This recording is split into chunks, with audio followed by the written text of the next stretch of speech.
I was standing in line at the grocery store, mindlessly scrolling through my phone, when I saw my wife's car parked outside a motel on the other side of town.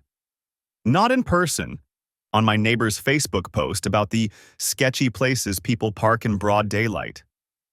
There it was. Her silver Honda Accord with a dented rear bumper and that stupid coexist sticker she'd insisted on, parked outside the Riverside Inn at 2:50 p.m. on a Tuesday. A Tuesday when she'd told me she had back-to-back showings all afternoon. My hands went numb. The woman behind me cleared her throat, and I realized the cashier had already scanned half my items. I fumbled for my wallet, paid, and walked to my truck in a daze, leaving a bag of groceries on the counter. I'm Nathan Brooks, 42 years old, and up until that moment, I thought I had a pretty good handle on my life. 15 years married to Jessica, 2 kids, Emma, 13, and Tyler, 10. I owned a small but profitable HVAC business in Richmond, Virginia. We had a nice 4-bedroom colonial in the suburbs, took the kids to Disney World every other year, and sure, things had gotten a little routine, but whose marriage wasn't after 15 years? I sat in my truck and stared at that Facebook post until my vision blurred. The photo had been posted 45 minutes ago. I called Jessica. It rang 4 times before going to voicemail. "Hey babe, just checking in. Call me when you get a chance." I tried to sound normal. I probably failed. Then I did something I'd never done before. I opened the Find My iPhone app we'd set up years ago for safety reasons, so we could locate the kids' devices if they got lost. Jessica's phone showed her location as Riverside Inn. My stomach dropped through the floor of my truck. I started the engine. The logical part of my brain was screaming at me to calm down, to think rationally, that there could be a reasonable explanation. Maybe she was showing a property nearby. Maybe her phone's GPS was glitching. Maybe, but I was already driving. The Riverside Inn was exactly as depressing as it looked in the photo. A 2-story strip of rooms with peeling paint and cars that had seen better days parked in front of numbered doors. I spotted Jessica's Honda immediately, parked in front of room 114. I pulled into a space 3 doors down, my heart hammering so hard I could feel it in my throat. What was I supposed to do? Knock on the door? Confront her? What if I was wrong? What if there really was some explanation I hadn't thought of? I sat there for 20 minutes, paralyzed, my mind racing through every interaction we'd had over the past few months. The late showings, the new lingerie I'd found in the laundry that she'd never worn around me, the way she'd started going to the gym 4 times a week when she'd barely exercised in years, how she'd seemed distant, distracted, always on her phone. God, I'd been so blind. At 3:42 p.m., the door to room 114 opened. Jessica walked out first, adjusting her blouse, her hair messier than it had been when she'd left the house that morning. She was laughing at something, looking back over her shoulder. Then he stepped out behind her. Blake Patterson, our financial advisor. The guy who'd helped us set up the kids' college funds. The guy who'd been to our house for dinner 3 times in the past year. The guy whose wife, Lauren, had just had their second baby 6 months ago. He put his hand on the small of Jessica's back, my wife's back, and leaned in to kiss her neck. She tilted her head to give him better access, still smiling. I gripped my steering wheel so hard I heard the leather creak.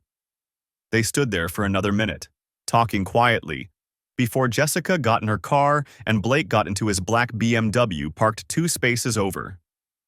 They left separately, Jessica heading north, Blake going south.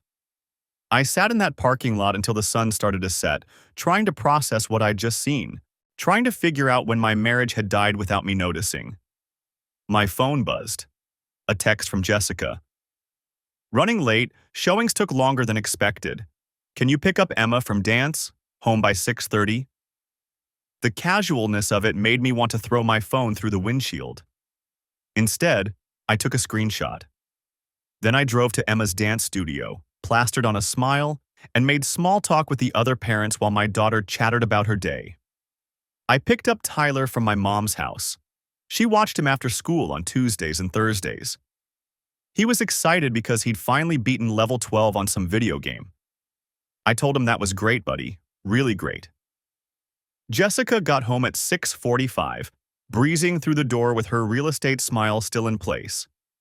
She kissed me on the cheek like she always did, asked about my day, started pulling things out of the refrigerator for dinner. I watched her move around our kitchen. This woman I'd loved since I was 27. This woman who'd stood beside me when I'd started my business with nothing but a truck and a toolbox. This woman who'd held my hand through 2 difficult pregnancies and my father's funeral. This stranger who'd just spent the afternoon in a motel with another man. Nathan, you okay? You look pale. I realized she was staring at me, concern creasing her forehead. Yeah, I heard myself say. Just tired. Long day. She smiled. Well, sit down. Dinner will be ready in 20 minutes.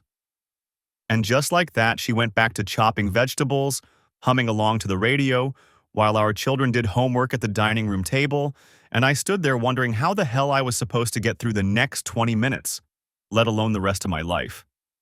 I watched Jessica scrape the last of Tyler's uneaten broccoli into the trash, her movements casual, unhurried. She'd changed into yoga pants and one of my old college t-shirts, the comfortable uniform of a Tuesday evening at home, the same outfit she'd worn 1,000 times before. Nothing about her suggested she'd spent the afternoon in a motel room with Blake Patterson. I'm thinking we should book that Carlsbad trip soon, she said, loading plates into the dishwasher. The cave tours fill up fast, especially during spring break. I looked up from my phone, where I'd been staring at nothing in particular for the past 10 minutes. What? Carlsbad Caverns, remember? We talked about it last month. Emma's doing that geology unit at school, and I thought it would be educational. Plus, I found this great spelunking tour. It's more adventurous than the regular tourist thing. Right, I said. My voice sounded normal. I was getting better at that. There's a group tour I want to join. It's called the King's Palace Tour. Goes deeper into the formations. We'd need to book separate from the kids' tour, but... She turned to face me, drying her hands on a dish towel. Are you okay? You've been quiet all evening. Long day. I set my phone down on the counter. HVAC emergency at the Riverside Business Complex. Took forever. The lie came easily. Maybe too easily. Oh, that's annoying. She tossed the towel aside and came over, wrapping her arms around me from behind.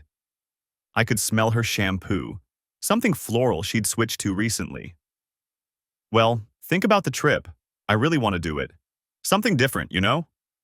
An adventure. I thought about Blake's hand on her lower back, the way she'd tilted her head up to kiss him. Yeah, I said. Sure. Book it. Over the next 3 days, I became someone I didn't recognize. I went to work, came home, helped Tyler with his math homework, asked Emma about her day. I kissed Jessica goodnight. I performed my life with precision while something cold and methodical took root in my chest. I didn't confront her. Not yet. Instead, I watched. I paid attention to things I'd stopped noticing years ago. The way she angled her phone away from me when texting.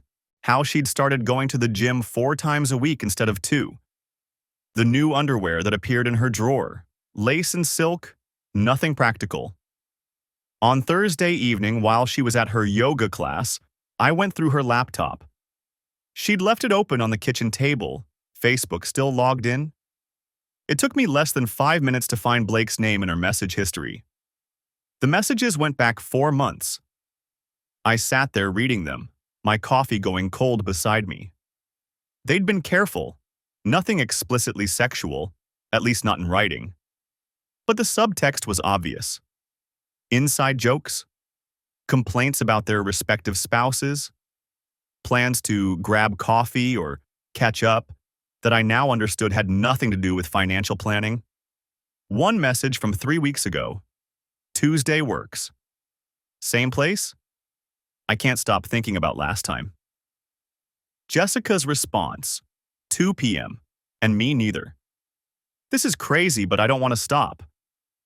I took screenshots, sent them to my personal email, cleared the browser history, closed the laptop exactly as I'd found it. When Jessica came home at 8:30, flushed and energetic, I was watching a basketball game. Good class? I asked. Amazing. We did this new flow sequence. My arms are going to be so sore tomorrow. She grabbed a water bottle from the fridge. Oh, I booked the Carlsbad trip. 3rd week of March. I got us into the King's Palace tour. It's going to be incredible. Sounds good? She settled onto the couch beside me, curling into my side like she'd done for 15 years. My arm went around her automatically, muscle memory overriding the revulsion churning in my gut. I'm really excited about it, she said. I feel like we never do anything spontaneous anymore. I stared at the television, not seeing it. Yeah, we should definitely be more spontaneous. The following Tuesday, Jessica had afternoon showings again. I left work at 1:30, telling my assistant manager I had a dentist appointment.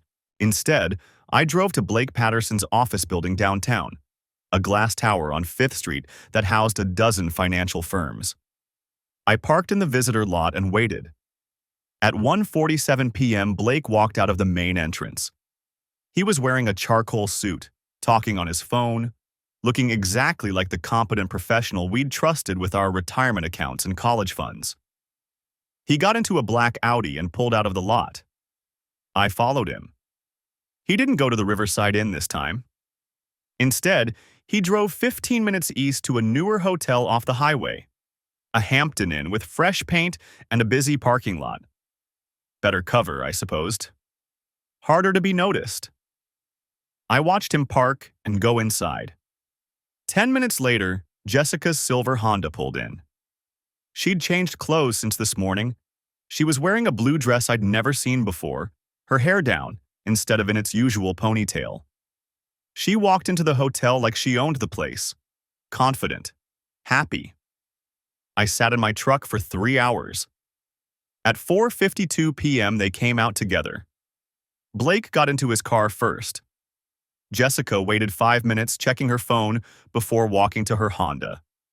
She was smiling. My phone buzzed with a text. Showings ran late again. Can you grab the kids? I'll be home by 6. I picked up Emma and Tyler. We stopped for ice cream because Tyler asked and I couldn't think of a reason to say no. When Jessica got home at 6:15, she kissed my cheek and asked about my day. Fine, I said. Routine stuff.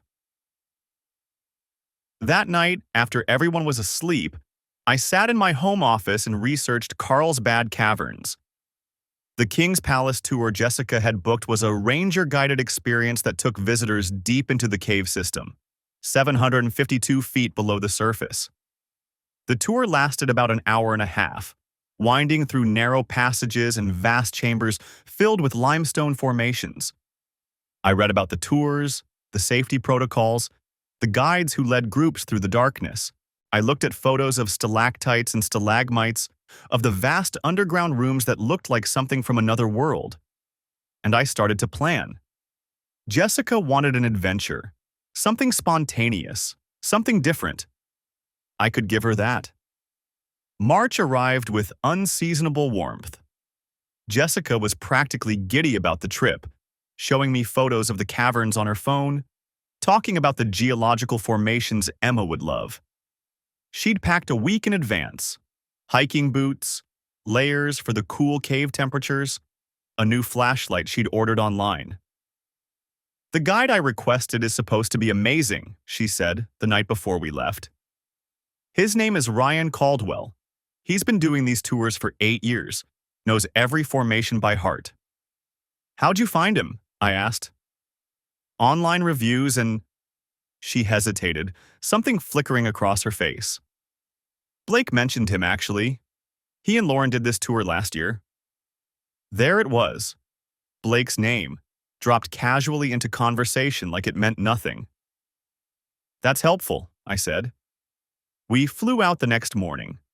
Emma spent the flight reading about cave ecosystems. Tyler played games on his tablet. Jessica leaned against my shoulder, dozing intermittently, her hand resting on my knee.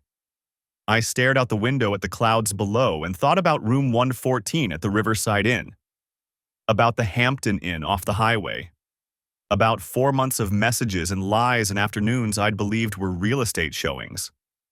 The plane descended toward Albuquerque, and Jessica stirred beside me, smiling sleepily. "We're almost there," she said.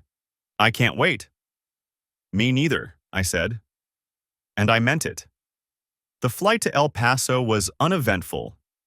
Jessica sat by the window, scrolling through her phone and occasionally pointing out clouds to Tyler. Emma had her earbuds in, ignoring all of us. I sat in the aisle seat with my own phone, reviewing the Carlsbad Caverns park regulations I'd downloaded weeks ago. Jessica leaned across Tyler. "You've been glued to that thing. What are you reading?" "Just work stuff," I said. "Jerry's handling the business while we're gone, but I want to stay on top of things." She smiled that real estate smile. "You need to relax. This is vacation." I nodded and went back to my screen. Section 4.3. Vandalism or destruction of park property carries federal penalties. Section 7.2. Interference with park operations or staff. I'd read these regulations 17 times. We picked up the rental car, a white Chevy Tahoe, and drove the hour and a half to Carlsbad.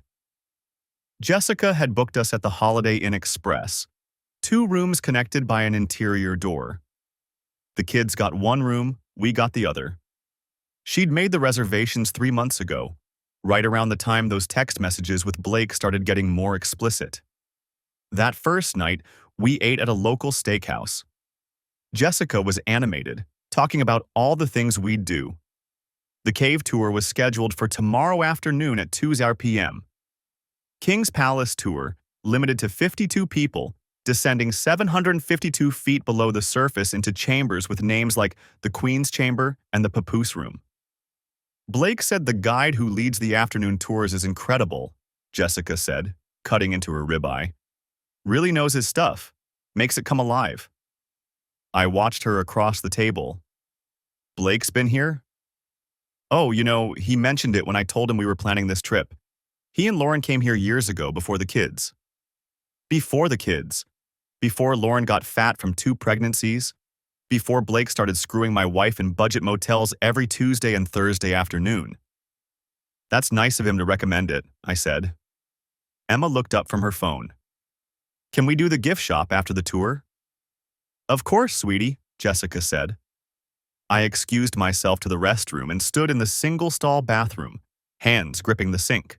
My reflection looked back at me, 42 years old, lines around my eyes deeper than they'd been 4 months ago.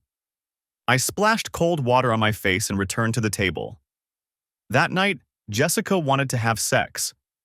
She'd been initiating more lately, probably guilt. Or maybe Blake got her worked up and I was convenient. I told her I was exhausted from the travel, and she rolled over with a small sigh. Within 10 minutes, she was asleep.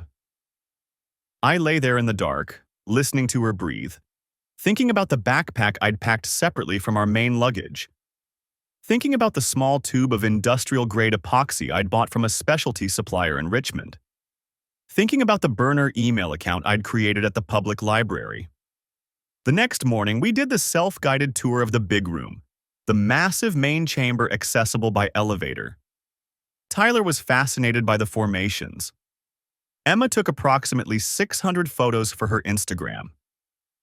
Jessica kept checking her phone, even though there was barely any signal this far underground. We grabbed lunch at the park restaurant, then headed to the visitor center for our 2 p.m. King's Palace tour. The meeting point was near the elevator entrance. A ranger stood there with a clipboard, checking people in. He was maybe 35, fit, with that outdoorsy look, beard, sunburned nose, weathered hands. "Name?" he asked when we approached. "Brooks, party of 4. He checked us off. "Great. I'm Ranger Derek Paulson. I'll be your guide today. We're just waiting for a few more folks, then we'll head down. Jessica's face lit up. You're Derek? Blake Patterson mentioned you specifically. Said you gave the best tours. Derek's expression shifted slightly. Recognition, maybe pleasure. Blake? Yeah, I remember him. Good guy. How's he doing? Great, Jessica said. He and his wife just had their second baby. That's fantastic. Tell him I said hi. I stood there holding Tyler's hand, watching this exchange. So Blake had been here, had taken this exact tour, had met this exact ranger and apparently made enough of an impression to be remembered years later. Had recommended this specific guide to my wife. The pieces were falling into place in ways I hadn't fully anticipated. Derek gathered the group, 47 people total, including our family. He gave the safety briefing. The tour would take about 90 minutes. We'd descend 752 feet below the surface. The path would be dark in places with only the ranger's flashlight and strategically placed park lighting. Stay with the group. Don't touch the formations. Don't wander off. We filed into the elevator, packed tight. Jessica stood close to Derek, asking him questions about the cave system, about his background, about the formations we'd see. He answered enthusiastically, clearly enjoying her attention. Emma whispered to me, "Mom's being weird." "She's just excited about the tour," I said. The elevator descended. My ears popped. Tyler squeezed my hand tighter. When the doors opened, we were in a different world. Cool, damp, the air tasting of minerals and ancient stone. Derek led us through the passageways, his voice echoing off the walls as he explained the geology, the history, the delicate formations that took millennia to create. The group followed in a loose cluster, people stopping to take photos, whispering to each other. Jessica had positioned herself near the front, close to Derek. I hung back with the kids, watching. In the dim light, I could see her body language, leaning in when he spoke, touching her hair, that laugh she used when she was flirting. The same laugh I'd heard in those text messages with Blake. We entered the King's Palace chamber, a massive room with formations that looked like frozen waterfalls of stone. Derek had everyone gather in the center while he explained the features. Then he did something I'd read about in the tour descriptions. He had everyone turn off their phones and cameras, and he turned off his flashlight. Complete darkness. The kind of dark that doesn't exist above ground, where your eyes never adjust because there's nothing to adjust to. People gasped. Someone giggled nervously. "This is what the cave was like before we installed lighting," Derek said, his voice disembodied in the black. Total absence of light. The explorers who first discovered these chambers had only candles and primitive lanterns. I'd known this was coming. I'd read about it in every tour review. The moment when the ranger demonstrates true cave darkness, I'd prepared for it. My hand found the backpack side pocket. Found the small flashlight I'd brought. Not the cheap one from Target that Jessica had seen me pack. The other one. The high-powered LED tactical flashlight with the adjustable beam. I waited. Counted to 15 in my head while Derek talked about the early explorers. Then I turned it on, aiming it directly at the front of the group. The beam was searingly bright in the absolute darkness. It caught Jessica and Derek in profile, standing closer together than they'd been when the lights went out. Her hand was on his arm. His hand was at the small of her back. The group erupted. Gasps, shouts, someone swearing. Derek spun toward the light, his face twisted in surprise and anger. "Sir, turn that off immediately." I kept the beam steady, my hand not shaking at all. Everyone could see them now, see how they were standing, see Jessica's hand drop from Derek's arm like she'd been burned. "Nathan, what the hell?" Jessica's voice, sharp with panic. I clicked the flashlight off. Derek fumbled for his own light, turned it back on. The cave's installed lighting came up a moment later, bathing everything in artificial illumination. That was completely inappropriate, Derek said, his voice tight. Unauthorized lights can damage the formations and disrupt the tour experience. Sorry, I said flatly. Thought I saw something moving. Got spooked. The silence after I clicked off the flashlight felt different than before. Heavier. The darkness pressed in, but now it was filled with whispers, shuffling feet, a nervous cough somewhere behind me. Derek's voice came through the dark, strained, and professional. Let's continue the tour, folks. If you'll follow me. When he turned the lights back on, Jessica stood exactly where I'd illuminated her, face pale in the artificial glow. Her eyes found mine across the group of tourists.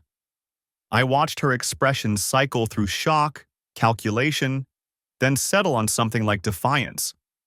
She didn't look away. Derek led us deeper into the king's palace, his commentary mechanical now, stripped of the enthusiasm he'd shown earlier. The other tourists gave Jessica and me a wide berth, creating an awkward bubble of space around us both. A woman in a University of Texas sweatshirt kept glancing back at Jessica with undisguised contempt. Her husband whispered something that made her nod sharply. Emma and Tyler walked ahead with the main group, oblivious. Tyler was still asking questions about the formations, his voice echoing off the limestone walls. Emma had her phone out, trying to get a signal 752 feet underground. Normal kids on a normal vacation, with no idea their mother had just been exposed trying to start something with the tour guide in front of 30 strangers. I'd spent 3 weeks planning this moment. After catching Jessica with Blake at the Riverside Inn, after documenting their affair, after discovering the pattern, I'd known she wouldn't stop. The Carlsbad trip had been her idea, but I'd encouraged it. Researched everything. The cave tours, the rangers, the schedules, when she'd specifically requested Derek Paulson for our guide because Blake said he was amazing, I'd known exactly what kind of amazing she meant.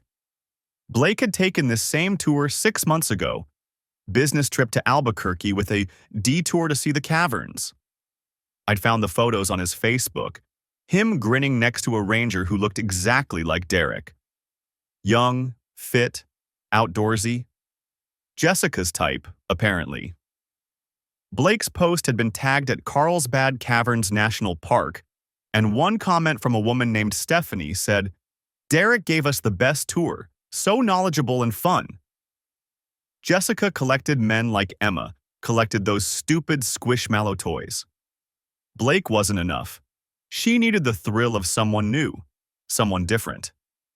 A park ranger in a cave 750 feet underground probably seemed exotic to her. Forbidden. Romantic even.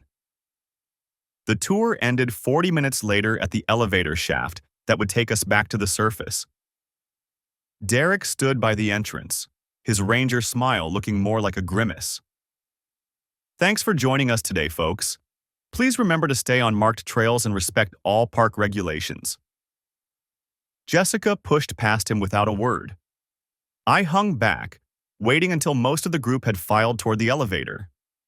Derek was packing up his equipment, a backpack with spare flashlights, a first aid kit, some pamphlets about the caverns. Interesting tour, I said. He looked up, jaw tight. Sir, I don't know what you think you saw.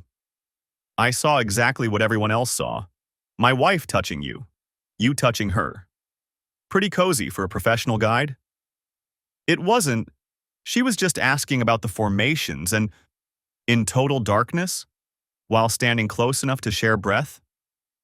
I kept my voice level, conversational. How long have you two been in contact? Since Blake recommended you? His face went red. I don't know what you're talking about.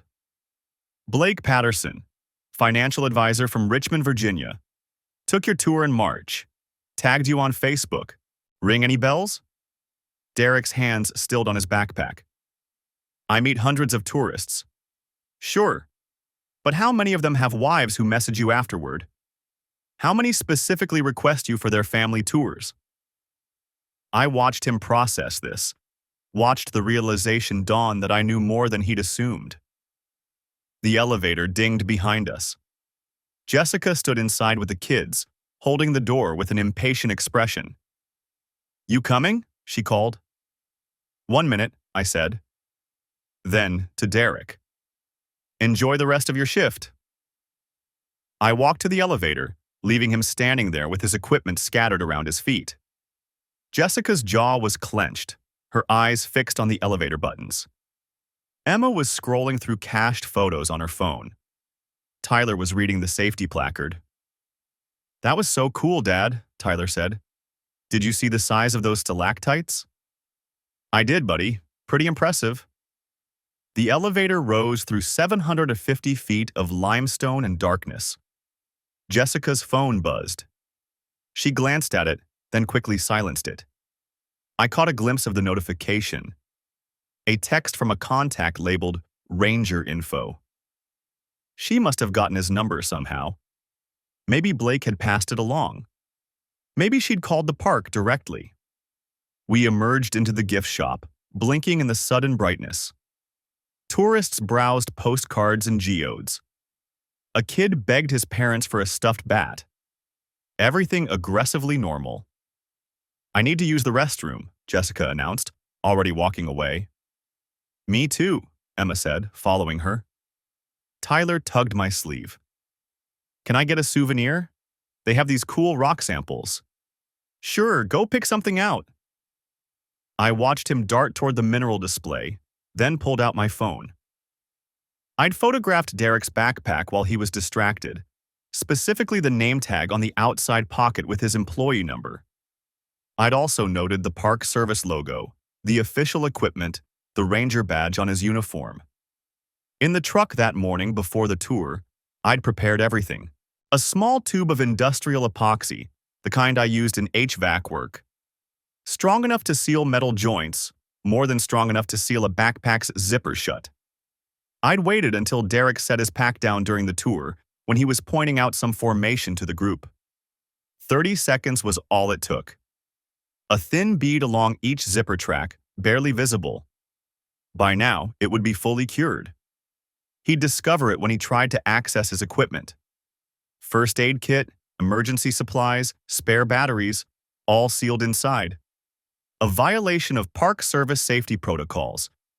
Rangers were required to have immediate access to emergency equipment at all times.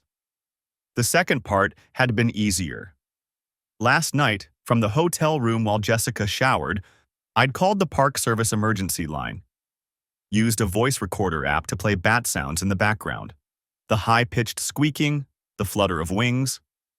Reported a possible white nose syndrome outbreak in the King's Palace area. Gave specific details about the fungal growth I'd observed on the bats, the unusual behavior patterns.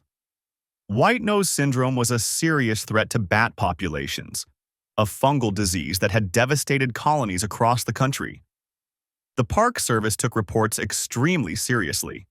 They'd have to inspect the area, close it for observation, investigate which ranger had been leading tours through potentially contaminated zones without reporting the issue. Derek's name was on today's schedule. His tour, his responsibility. I'd made a second call this morning just before we left the hotel. Another concerned citizen report, different voice, different phone.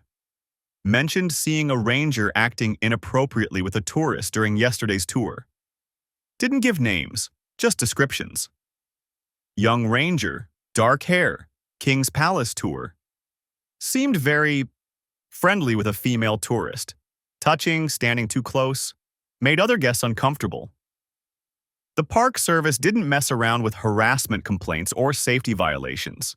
They'd investigate, pull Derek's records, interview other rangers, review any complaints, and they'd find the sealed equipment, the missed white nose syndrome report, and now 30 witnesses who'd seen him standing intimately close to a married woman in the dark.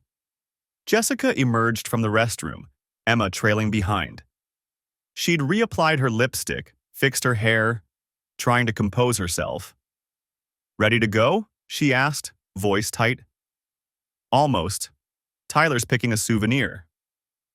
We stood in awkward silence while Tyler debated between a geode and a book about cave formations.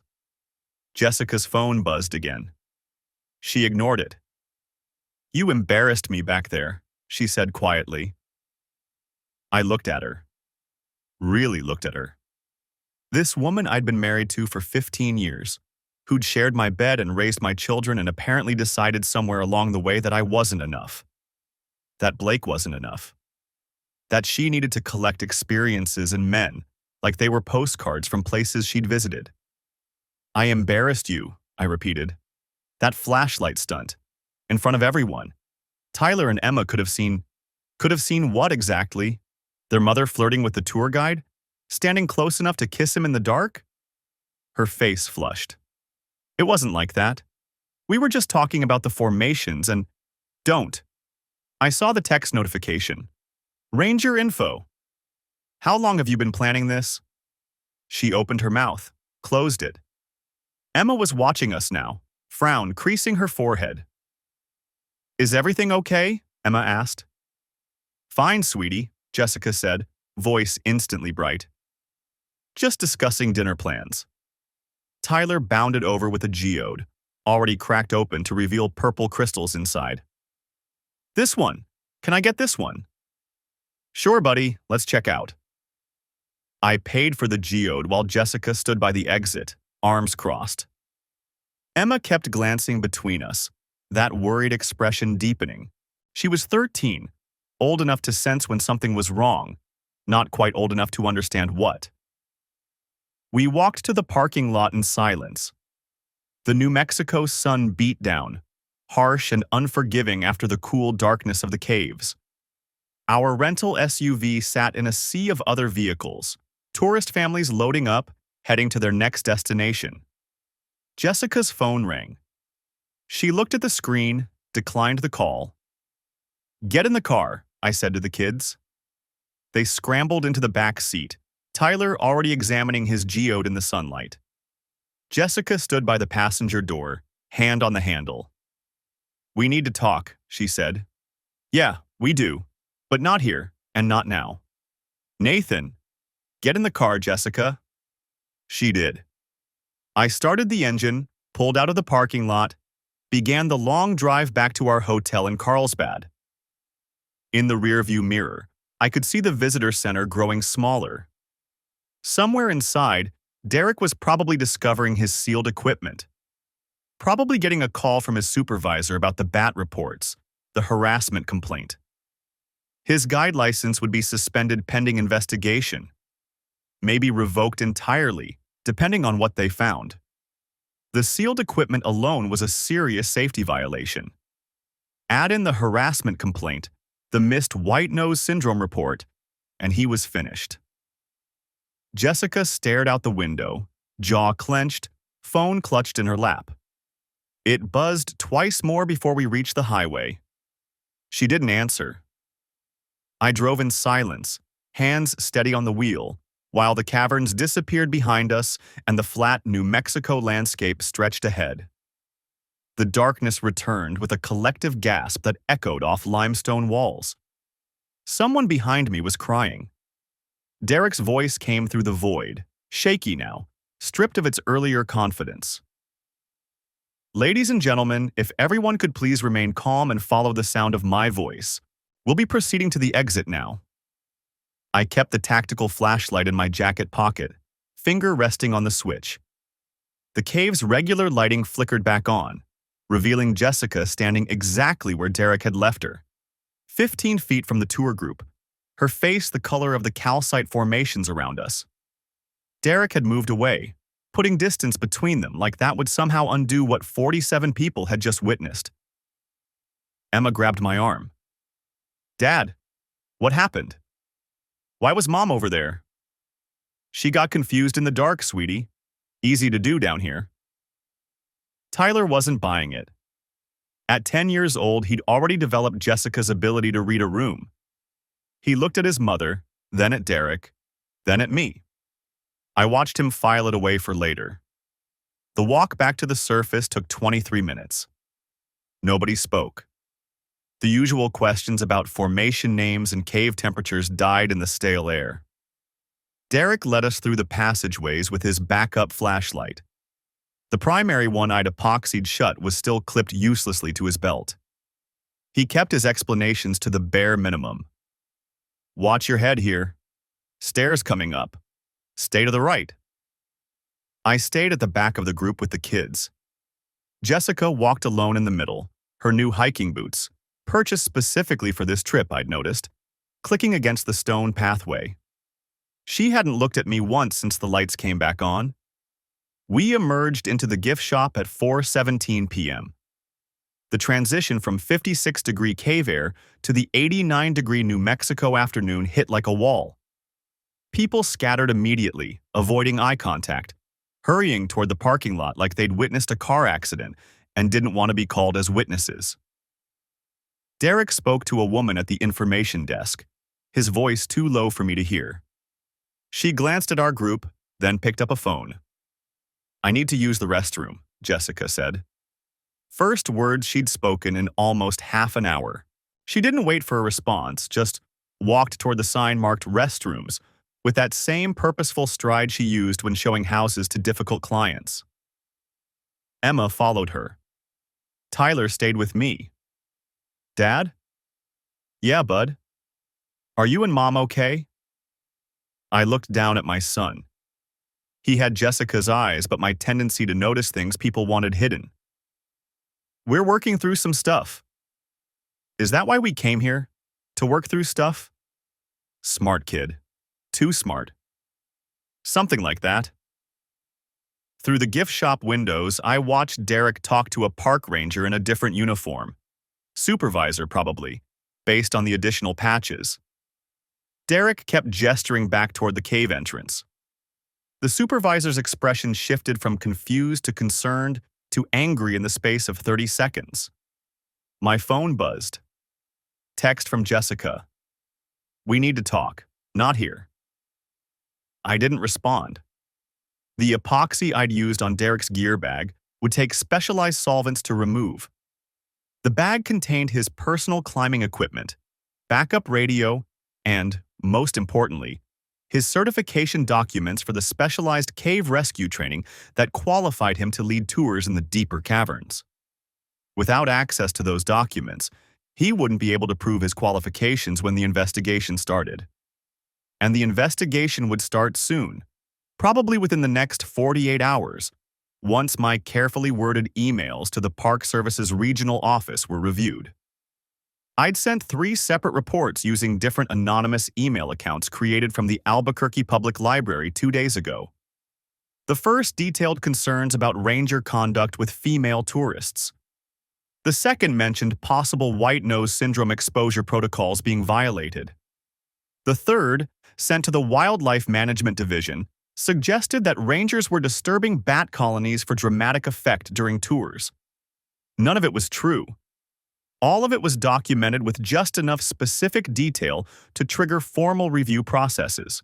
I'd spent 6 weeks researching National Park Service regulations and complaint procedures. The federal bureaucracy moved slowly, but it moved thoroughly. Jessica emerged from the restroom with Emma. Her face was composed now, that real estate smile back in place. She'd reapplied lipstick. I wondered if she'd texted Derek, if they had some prearranged signal for when things went wrong. "We should get going," she said brightly. "Beat the dinner rush." Tyler looked at me. I nodded. We walked to the rental car, a white Nissan Pathfinder that still smelled like industrial air freshener and previous vacationers. Jessica had wanted to drive down from Albuquerque, make it a real road trip. I'd agreed because it gave me more time to prepare. She drove. I sat in the passenger seat while the kids plugged into their tablets in the back. The highway stretched out across the Chihuahuan desert, empty and straight. We passed a sign for White City, population 8, 10 minutes of silence. "Nathan, not now.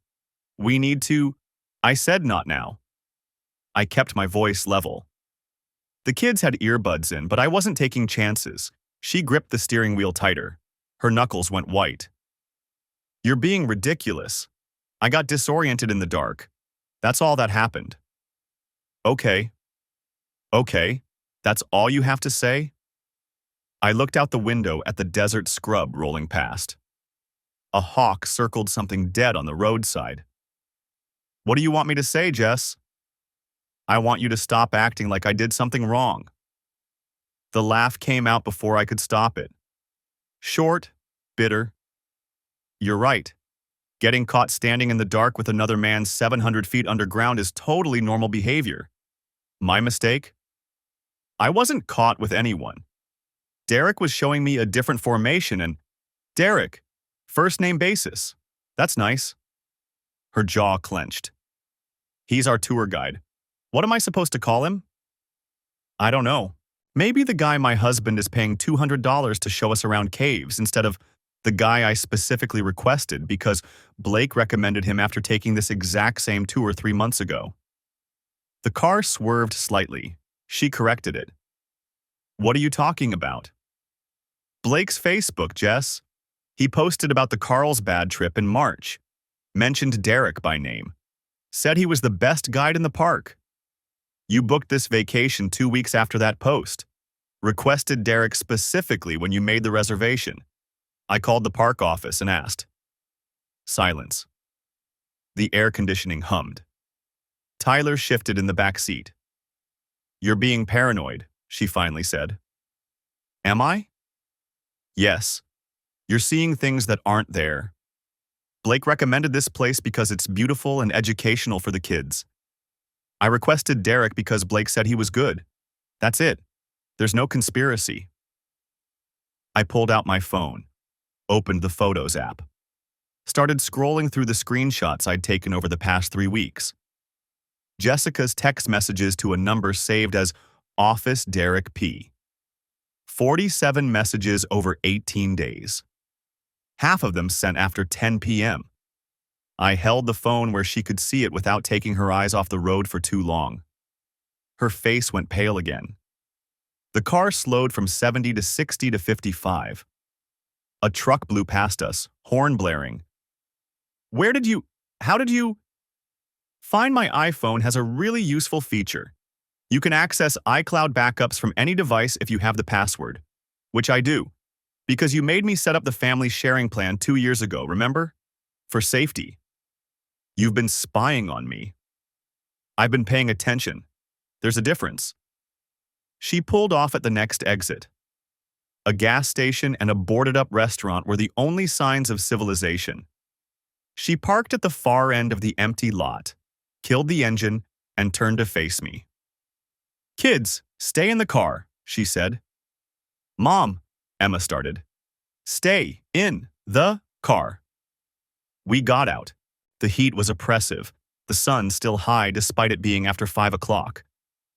Jessica walked toward the shuttered restaurant, putting distance between us and the Pathfinder. I followed. She spun on me.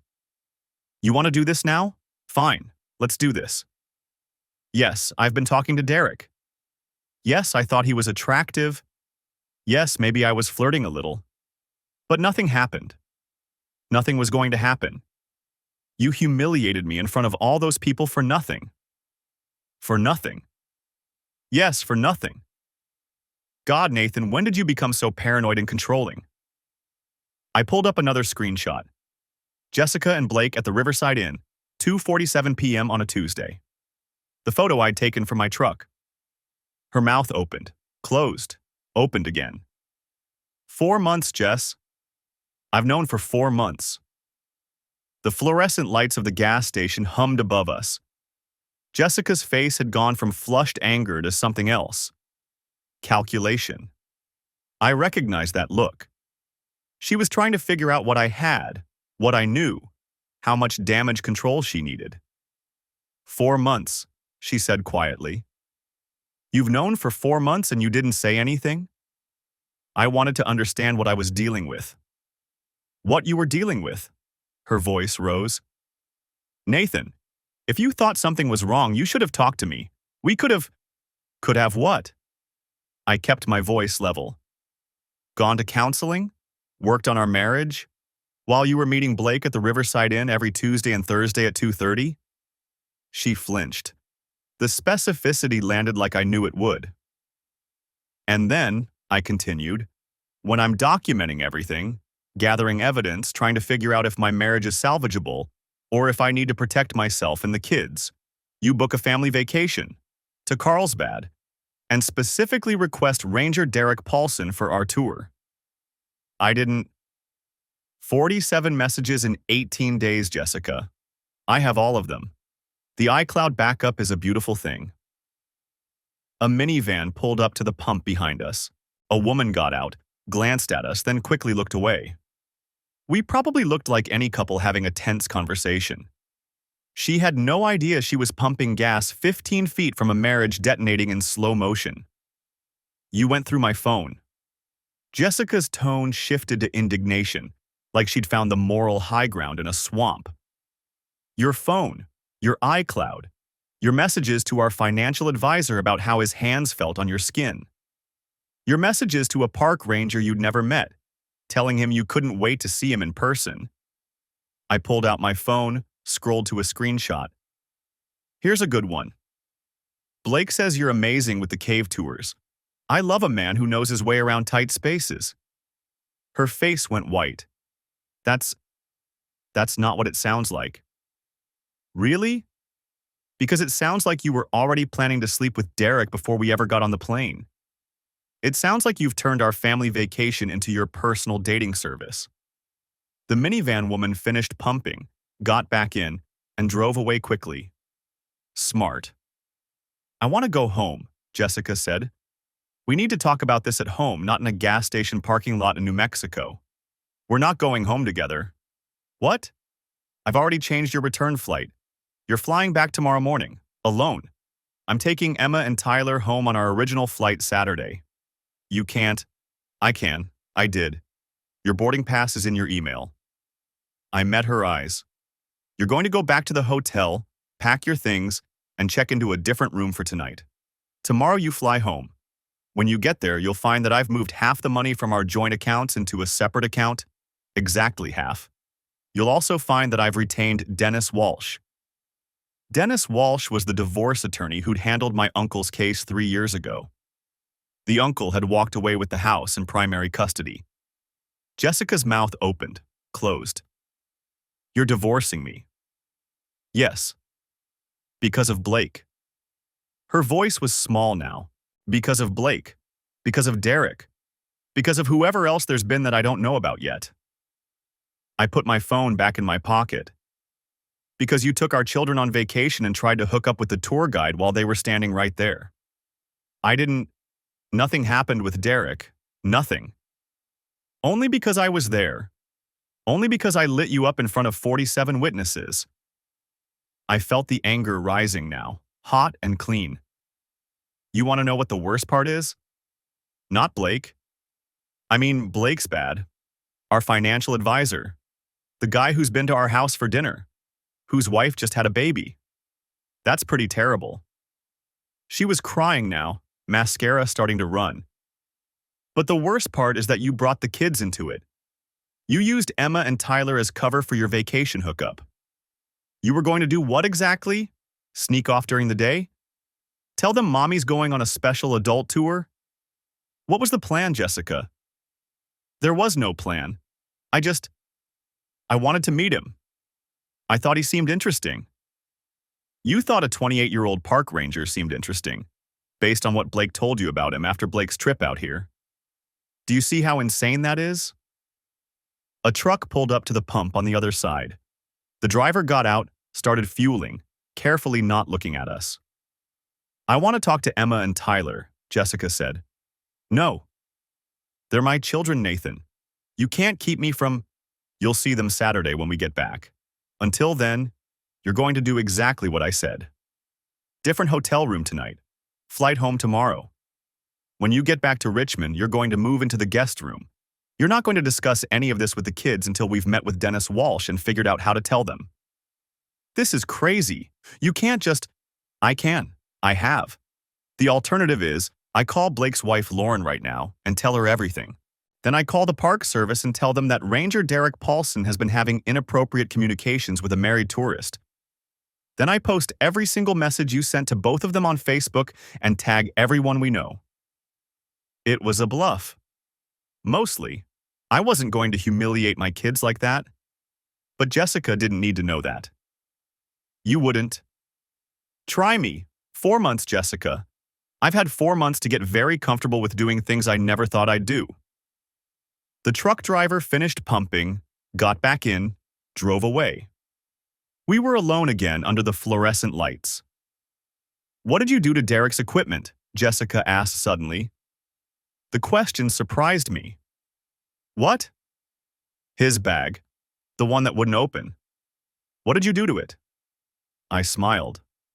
Couldn't help it. Industrial epoxy, the kind we use for HVAC installations. Sets in about 4 hours, bonds to anything, basically permanent. Why? Because he was going to sleep with my wife. Because he was stupid enough to think that was a good idea. Because I wanted him to understand that actions have consequences. He could lose his job. He will lose his job.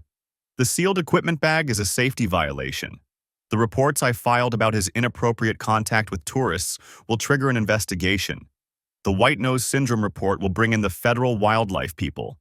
Derek Paulson's career with the National Park Service is over. Jessica stared at me like she'd never seen me before. What reports? I've been busy. 4 months is a long time. You filed false reports? I filed reports. Whether they're false or not, well, that's for the investigators to determine. But here's the thing about investigations. They take time. They require documentation. They involve interviews with witnesses. And once they start, they're very hard to stop, even if the original complaint turns out to be exaggerated. That's evil, Nathan. No, evil is what you did. This is just consequences. She was crying harder now, shoulders shaking. Part of me wanted to comfort her. 15 years of marriage, that instinct doesn't just disappear. But I stayed where I was, keys in hand, watching her fall apart. I'm sorry, she said finally. I'm so sorry. I know you are. You're sorry you got caught. No, I'm sorry, I don't know what I was thinking. Blake was just... It was exciting. It made me feel young again. And Derek was... I don't know. I just wanted to feel like someone found me interesting. I found you interesting. For 15 years. I know you did. You just wanted more. You always want more. I opened the truck door. Go back to the hotel. Pack your things. Get a different room. Your flight's at 9:15 tomorrow morning. Don't miss it. What are you going to tell Emma and Tyler? That you had to go home early for work. That we'll see you Saturday. They'll know something's wrong. Yeah, they will. But they won't know what until we tell them together, in a controlled setting, with a plan for how this is going to work. I climbed into the truck. Go, Jessica. She stood there for another moment, then turned and walked to her rental car. I watched her get in, watched her sit there with her hands on the wheel, not moving. Then she started the engine and pulled away. I sat in the truck for a long time after she left, hands shaking, heart hammering. I'd done it, confronted her, set everything in motion. There was no going back now. My phone buzzed. Emma. Mom, okay? She seemed upset when she left. I typed back, she's fine, just tired. See you in a few minutes. Then I started the truck and headed back to the hotel where my children were waiting, still believing their family was intact. I'm writing this from the deck of the house I bought 18 months ago, a smaller place than the colonial Jessica got in the settlement, but it has a view of the James River and enough room for Emma and Tyler when they stay with me every other week. The divorce took 11 months to finalize. Jessica fought for full custody until Dennis Walsh presented the documented affair with Blake, the text messages with Derek, and testimony from 3 other women who came forward after Blake's wife, Lauren, filed for her own divorce. Turned out Blake had a pattern, and Jessica wasn't special, just available. The judge awarded me primary custody. Jessica gets the kids alternate weekends and one weeknight dinner. She pays child support. The irony isn't lost on either of us. Blake lost his financial advisory license after the ethics investigation. Last I heard, he was selling insurance in North Carolina, as far from Lauren and the kids as he could get, while still maintaining his court-ordered visitation. Derek Paulson was fired from the National Park Service 6 weeks after our tour. The sealed equipment bag triggered the initial investigation, but what ended his career was the testimony from other female tourists who'd experienced his special attention during cave tours. My reports gave them permission to come forward. Turns out I wasn't manufacturing consequences. I was just the first person to document what had been happening for years. Jessica works at a different real estate agency now. The old firm quietly let her go after word spread about the divorce. Small-town consequences. She dates occasionally, according to Emma, who volunteers information I never ask for. I don't ask because I don't care anymore. That's the truth I've learned. Indifference, not anger, is how you know it's really over. Emma's in therapy. She figured out more than I'd wanted her to know, pieced together the truth from overheard conversations and her own teenage intuition. She's angry at her mother, protective of me, and struggling with trust issues that break my heart. Her therapist says she's processing it healthily. I hope that's true. Tyler's doing better. At 11, he's young enough that the divorce just became his new normal. He misses having everyone under one roof, but he's adapted. Kids are resilient in ways that humble me. I still run my HVAC business. It's grown, actually. Turned out that focusing on work instead of a dying marriage was good for profit margins. I hired 2 more technicians and bought a second truck. Small victories. I haven't dated. People ask, especially my sister, who thinks I need to get back out there. But I'm not ready. Maybe I won't be for a long time. What Jessica did didn't just end our marriage, it recalibrated my ability to trust. I'm working on that. Also in therapy, also processing healthily, or so I'm told. The screenshot from that Facebook post, the one of Jessica's car at the Riverside Inn, is still on my phone. I've never deleted it. Sometimes I look at it and remember the man I was before that moment. Naive, comfortable, unaware that his life was a performance where only he didn't know the script. I don't miss that version of myself, even though his life was easier. What I've learned is this. Betrayal doesn't announce itself. It accumulates in small moments, late showings, new lingerie, a suddenly busy gym schedule. It hides in plain sight, wearing the face of someone you love, someone you trust. And when you finally see it clearly, you have a choice. Collapse under the weight of it, or decide that you're worth more than someone else's lies. I chose the latter. Some days that choice feels victorious. Other days it just feels lonely. But I have my kids. I have my business. I have this house with the river view and the deck where I drink coffee on Saturday mornings while Emma sleeps in and Tyler plays video games inside. It's not the life I planned. It's smaller, quieter, more solitary. It's also honest. And after everything, I'll take honest over comfortable every single time. The sun's setting over the James now, turning the water gold and orange. Tyler just called from inside. He wants to know if we can order pizza for dinner. Emma's friend is coming over later. Normal Friday evening things. I'm closing the laptop now.